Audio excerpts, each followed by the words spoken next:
Zahartzaroari gorazarrego iburu hartutan, Getxoko Bazterrak artez bete ditu Getxo foto argazki jaialdiak 5. urtez. Irailaren 30 bitarte, artea eta egunerokotasuna nahaztuko dira herriko kaleetan.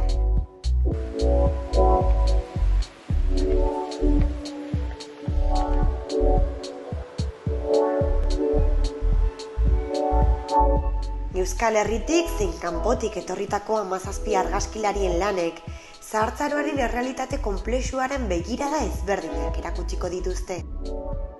Bai, Getxo foto berez jaialdi tematiko bat dela, jaialdi tematikoa da. Aurten gaia zahartzaroari zaharrak izan dira, ezta? Eta horren inguruan programazio guztia arilkatu dugu.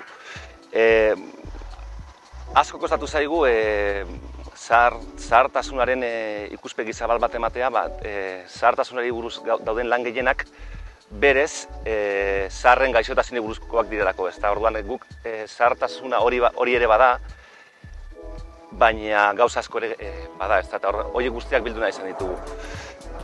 Zahartasunak alde oso gogorrak dauzka, gaixotasuna, heriotza, horiek ez ditugu baztertu, baina bestetik bai gauza osonak ditu. Eta horiek guztiak egileen bitartez islatzen ahalegindu gara, ez? Orduan Getxo foton oso historia diferenteak daude, oso historia alaiak ere badaude, ezta? Esaterako bat aipatzeagatik 100 urte betetzearen alaitasuna islatzen duen Patrick Duncanen lana, hemen aurrean daukaguna Andrew Zuckermanen zaharren jakitu horiek buruzko lan ederra, hemen atzean daukaguna Sacha Goldberg Parisko artistaren bere amamaren inguruko lana. Bere amama berez oso nagusia da orain, nazien esku egon zan, preso, oso iragan latza eduki du, ezta? Gaur egun ia 80 urte dauzka eta depresio bat jota zebilen eta bere iloba, bera hortik atera nahian, berarekin bizitzera joan zan eta superheroi bat bihurtu zuen bera. Eta horrelako egoera berezietan ipini zuen, ez da, horrela potere batzuk eman zizkion, eta orduan bera mama orain egaz egiteko kapaza da, edo hortik ikusten den moduan gimnasia egiteko, eta hainbat, ez dakit ez, berak bera mamari potere asko eman dizkio, ez da, azken batean metafora moduko bat da, bera mama eroi bat bezala ikusten du, eta horren metafora da. Alegin bat egiten dugu kanpoko lanak Getxora ekartzen, baina ez dugu azten sekulan non gauden, non zapaltzen dugun, nondik antolatzen da jaialdi hau, ez da. Orduan horren inguruan beti bertoko argazkilari bultzada bat ematen ahalegintzen gara, eta nik azpimarratuko nuke hemen batez ere Vicente Parezen lana, berak egin du Bilboko hiri periferian dauden portu okupa horien inguruan lan eder bat egin du, Algortako Korreozen ikusi daitekena. Bestetik aipatuko nuke Debalde aldizkariarekin batera garatu dugun txikiteroen munduari buruzko lan bat, erakusketa hori Aizarrotan dago, baina Debalderekin batera egutegi moduan editatu dugu. Orduan erakusketa orain hilabete batez egongo da Getxon, baina gero datorren urte osoan zehar egongo da etxeko sukaldeetan, bulegoetako hormetan eta abar eta abar. Zahar izateko eta sentitzeko 11 modu daudela erakutsi nahi du aurtengo erakusketak. Izan ere, gogoeta eragitea da jaialdiaren helburuetako bat. Jendeak uste du, jende askok uste du, guk herria apaindu nahi dugula edo olako zerbait. Eta gure asmoa ez da hori, ez?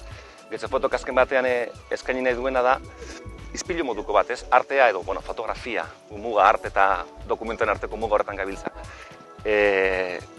Fotografia kalera atera, izpilu bat moduko bat eskaini, ez? Gai bat planteatu eta jendeak bere burua hor begira dezan, eta gai horren inguruan gogo eta egin dezan. Ez da gure lana nolabait kontzientziak astintzea ere bada. Horretan alegintzen gara behintzat, ez da.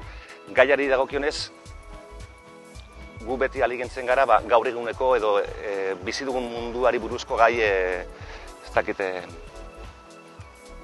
gure jakimina azetuko duen gai bat aukeratzen, ez da. Iaz, krisi garaian aisialdia aldarrikatu genuen nolabait, eta horten ikusten, zahartasunaren gaia ikusten genuen prentzan eta aspaldian genukan gogoan, zelan gure gizartea zahartzen ari da, etengabe, zelan eta gazte gutxiago dagoen, baina ikusten genuen zaharren mundu hori ez zala komunikabideetan bere osotasunen islatzen, ez da. Azken batean, danok zahartuko gara, danok hilko gara, eta askotan ez dugu gai hori begiratu nahi, ez da. Pentsatzen ez badugu, ematen du ez dela sekula helduko, baina helduko da. Gu horri nolabait aurre egiten ahalegindu gara. Tailerrak, solasaldiak, bisita gidatuak eta beste 11 ekimen antolatzen ditu Getxo fotok argazki erakusketaz gain.